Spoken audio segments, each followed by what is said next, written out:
Now, it is one of the most famous shirts in TV history.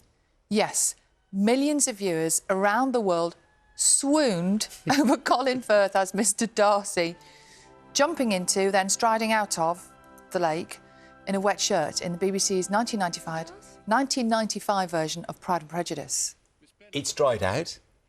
And now, decades later, there it is, and it's going on sale. They reckon it could fetch as much as £10,000. It's one of more than 60 costumes from film and television being auctioned in London today. All of the proceeds are going to charity. £10,000? Yes, more. It'll go for more than that. What would the breeches go for? Oh, I don't know, John.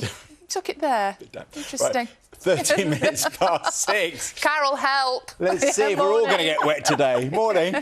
Good morning. Well, some of us certainly are, John. Good morning, everybody. Let's have a look at this morning's papers, shall we? And the Eye leads with a look ahead to Wednesday's budget. We're going to be talking a lot about the budget this week. The Eye reporting that there are tensions between Rishi Sunak and Jeremy Hunt over what to include. There was a suggestion, wasn't there, that the two were going to meet last night and thrash out the final details. The Eye says the Prime Minister wants the budget to boost the Tories' election prospects, but that the Chancellor won't risk economic growth for what it's calling short-term political gain. Which of the two will win?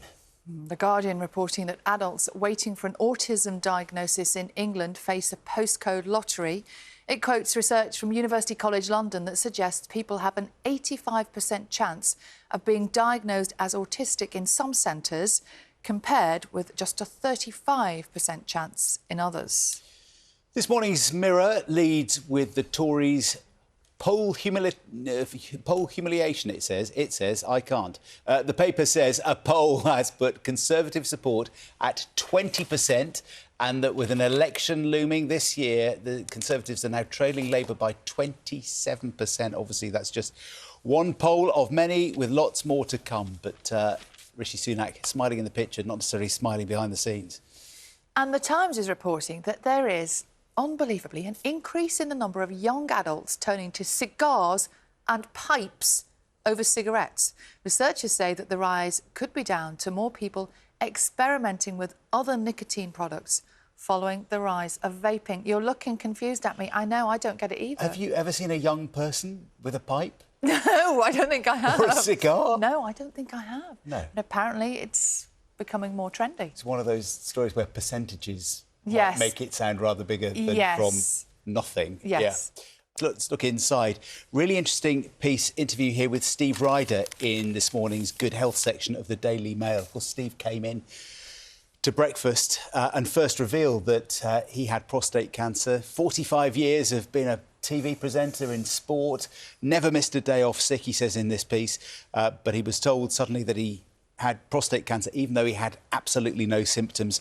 And he, along with Nick Owen, his friend and fellow presenter, backing that campaign in the Mirror in the Mail, to have more screening, more testing, especially for younger men. Yeah, it's the no symptoms, isn't it, that people talk about. A story here in the Telegraph about the weather. I'm going to ask Carol about this later.